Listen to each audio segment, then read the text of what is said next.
vamos aquí a las preguntas a los analistas. Yo tengo algunas. ¿Cuántos años de prisión? O sea, es para todos pues, que no agarren los folletes falsos, ¿no? ¿Cuántos años de prisión se le da a un caso de estos? Bueno, el Código Penal Federal, en el artículo 235, menciona de 5 a 12 años de prisión, de acuerdo a los tipos que sean. O sea, necesariamente, ese es en cuanto a la relación de los billetes, pero de los otros son por uso de documentos falsos, puede ser de 1 a 5 años. O sea, hay varias hipótesis, pero aquí el problema es que tiene pena de prisión.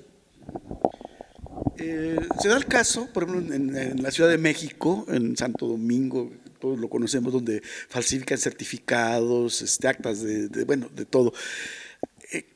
¿Qué hacer ahí o qué pasa o qué la ley qué dice, juez?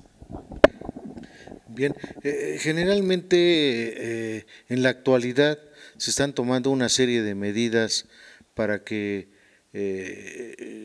se pueda identificar un documento auténtico. ¿Con qué? Con el QR.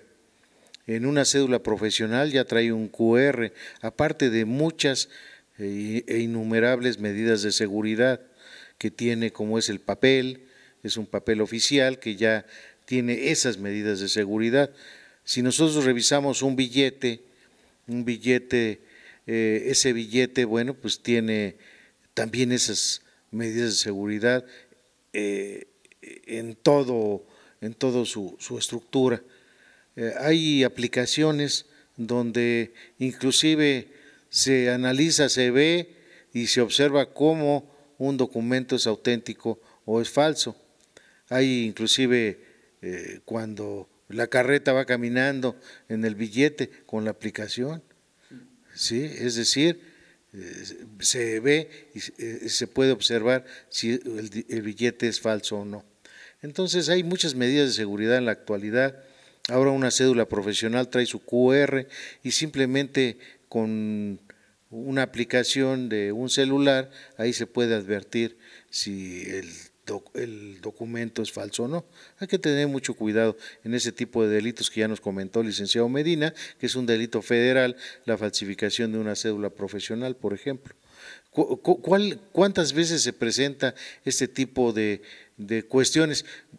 Siempre se volvió una cuestión cotidiana, inclusive presentar instrumentos públicos como una escritura pública falsa. Ustedes dicen, bueno, una escritura ante un notario, pues es verdadera, tiene pleno valor probatorio. La ley le concede pleno valor probatorio a un instrumento público, pasado ante la fe de un notario público, pero también es verdad que los falsifican, ¿sí? Ya tienen sus hologramas, tienen código de barras, tienen pues muchas medidas ya de seguridad, ese papel oficial, porque son auxiliares de la Administración de Justicia a los notarios. Entonces ya tienen generalmente ese control, tienen un número de folio, etcétera, pero sin embargo el documento es auténtico hasta que se impugna de falso y se tiene que acreditar. Tratándose de escrituras, se impugna el sello, se impugna el papel, si tiene esas medidas de seguridad, si la firma del notario es correcta o no, y cómo se va a fijar, pues simplemente señalando algunas escrituras antes o después de esa escritura, de esa fecha, para que se pueda hacer un estudio verdadero. Igual existe los pseudoabogados que falsifican su título y dan servicios de abogado. O sea, ahí qué pasa, igual en los pseudoperiodistas que sacan sus credenciales, les ponen hasta códigos ahí que son falsos, pero a la vista dice, oh, trae los códigos, ¿no? Ya no razona uno, ¿no? O sea, ¿qué pasa con eso? Sí, Julio, mira, te voy a decir algo bien importante. La delincuencia cada vez va superando técnicas. Ahí yo me he percatado de esto. Si nos remontamos un poquito a la historia, bueno, vamos a poner no tan lejos, vamos al año 2000. En el 2000, a mí me tocaban asuntos penales, en el cual hubo falsificación de muchos títulos de crédito, cheques que llegaban y los cobraban y el banco los pagaba, pero no tenía tantas medidas de seguridad, nada más veían la firma y paulatinamente ha avanzado, pero el delincuente va mejorando las técnicas y va haciendo el papel y va haciendo todo, y cada vez el banco más trabas y lo siguen engañando y lo siguen engañando, y hasta actualmente pues, ya tienen rayos X, infrarrojos y todo eso, ¿no? Porque realmente el ingenio del delincuente ha superado rotundamente. Inclusive en las credenciales del lector uno se imagina cómo es posible que una credencial del lector esté igual. Entonces, dice, no puede ser posible. Sí es posible, pero lo que pasa es que se han robado hasta la propia cámara del INE y pues obviamente salen iguales. Entonces, entonces es difícil porque la delincuencia es genuina, exactamente. Entonces, ese tipo de situaciones, ahora, actualmente, lo que comentas de las cédulas profesionales, anteriormente había muchos coyotes que daban servicios como abogados y defendían y todo su patrimonio lo hacían como abogado. Y actualmente ya no es así porque eran juicios orales y en el mismo momento que uno acepta el cargo y lo protesta, en ese mismo momento se meten a internet, a la página de la Dirección General de Profesiones y ahí aparece, ¿está registrado como abogado, sí o no?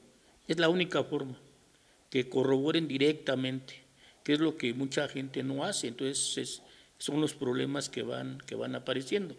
Y actualmente ahí mismo, bueno, pues hay una flagrancia, le dan vista al Ministerio Público y viene su proceso, ¿no? Pero así debería de ser en todo, porque va avanzando, va caminando, y el ingenio del mexicano, ya vemos lo que dijo Ángel Trejo, ¿no? Desde tiempos anteriores a la independencia de México ya existía la ingenuidad, la inteligencia para la falsificación, y por más medidas de seguridad, lo vemos en actuales billetes de extranjeros, dólares y euros, inclusive están idénticos y es muy difícil detectar a simple vista y van superando, o sea, a eso voy, a que la delincuencia cada vez camina más rápido y también la tecnología va avanzando, ¿no? Va avanzando, por eso hay que leer el libro de aspectos jurídicos de la prueba pericial, porque ya un perito experto sí sabe todos estos detalles. Y es un libro del doctor Castillo Sandoval, porque también su esposa es perito en grafoscopía, y a ellos no los van a engañar nunca. ¿Por qué? Porque son expertos en todo este tipo de periciales. Dentro de esta trayectoria de sus carreras como juez, como licenciado, o sea, existe la gente que tiene dinero, los sobornos, o sea, hay una ley. La corrupción, ¿cómo está dentro de los abogados? Si son manipulados por el dinero, o sea, porque mucha gente ganó el caso porque le aventó billete y ahora sí que compró al juez, a los abogados, todo eso. ¿Qué nos pueden decir, o sea, de eso? Julio, pues es un problema social enorme el que se vive. Yo no puedo decir que todos los abogados son corruptos o que todos los abogados son honestos. Simplemente hay un equilibrio como en todas profesiones. El ingeniero, el arquitecto, el médico que se equivoca en una intervención quirúrgica, pues tiene también consecuencias legales. El abogado no es la excepción. Hay abogados que se dedican a defender a su cliente con todos los conocimientos que tienen. Entonces es un deber del abogado siempre estar actualizado en este tipo de temas. Por eso tu servidor ha escrito 14 obras, ¿sí? De las cuales actualmente ya nada más me quedan 4, todas las demás se agotaron. Entonces la última, como lo comentamos en un módulo sobre la cobranza extrajudicial ilegal, vimos cuáles son los elementos. Ahora vemos lo que es falsificación de firmas, de documentos, la falsificación por agregado, la falsificación de sellos, etcétera. Todo esto se da. Ahora, ¿hay corrupción? Claro que hay corrupción. Eso es innegable, lo podemos ver. A veces se requiere de esos cursos de ética, pero no son suficientes. La ética, la moral, siempre se debe dar desde la familia, la educación. Un pueblo educado seguramente no va a suceder que tenga este tipo de conductas. Sin embargo, bueno, pues las hay y es innegable. Pero si el peritaje se vendió el perito tercero, yo siempre he sostenido que cuando hay un perito de parte, uno del actor, un perito de la demandada, y son contradictorios, se nombra el perito tercero. El perito tercero no es el que decide. El que decide es precisamente el juez cuando valora esos dictámenes. Y va a ver que 2 dictámenes son falsos y uno de ellos es verdadero, y a ese le va a dar el valor.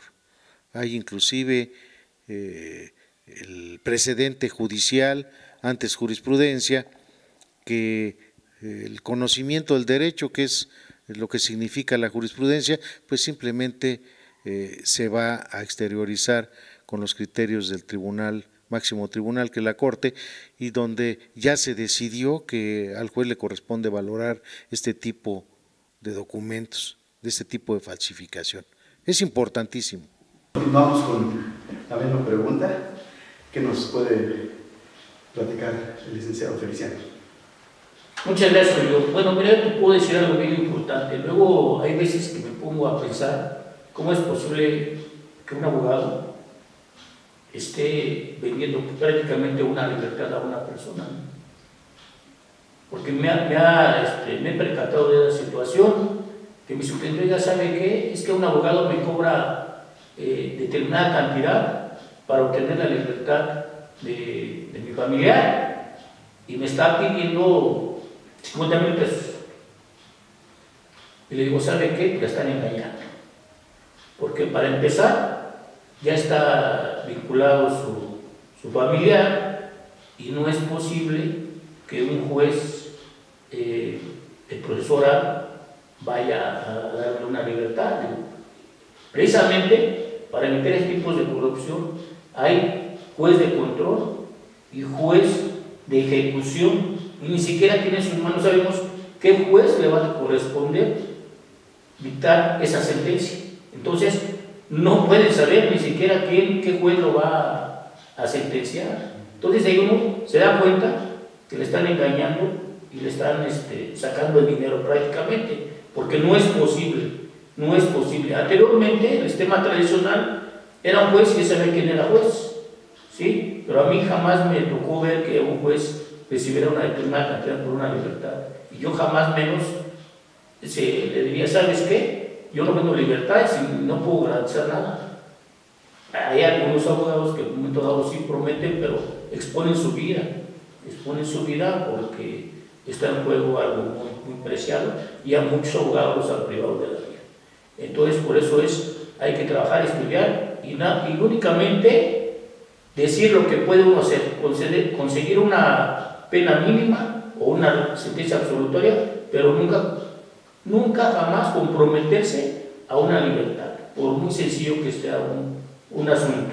Y menos, porque eso muchos abogados tratan de beneficiarse, y ni da nada, únicamente están obteniendo ese lucro, ¿no? Indebido, porque la corrupción, siempre va a existir. Pues qué interesante, ¿no? Porque muchos dicen, pues, tengo 200,000 pesos y los hago, ¿no?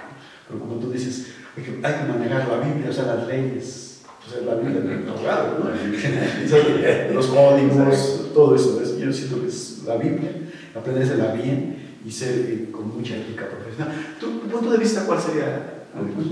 Yo lo único que puedo agregar a todo lo que se ha dicho es que les faltó un documento falso, muy en boga hoy, las noticias falsas, las fake news. Esas no se sancionan, al contrario, van para arriba y van proliferando. ¿Por qué? ¿Por qué? A través de las redes sociales, precisamente. Porque las redes sociales operan como las vecindades, o sea, como los chismes de barrio. Esa es la verdad. Y en los barrios, en los pueblos chicos, que son un infierno muy grande, y comunidades agrarias, comunidades urbanas, lo de siempre han existido las noticias falsas, son los rumores. Las noticias falsas ahora se adoban mucho no se adoban, sino que son herederas de alguna manera del amarillismo que alguna vez estuvimos comentando. ¿En qué consiste el amarillismo? ¿Por qué se llama el amarillismo? ¿Por qué se llama periodismo rojo, por ejemplo, a la nota roja, etcétera? Pero eso creo que ya es otra materia, otro tipo de falsedades. Bueno, les agradezco, un muy buen programa, los esperamos el próximo, muy buen contenido. Les agradezco, doctor Castillo Sandoval, Liceo Feliciano, muchas gracias, Ángel Trejo, muchas gracias por este análisis, y los esperamos el próximo programa, poderjurídico.tv, transmitiendo directamente aquí desde la Ciudad de México para todos ustedes. Y recuerden, estamos en ¡Busca de justicia!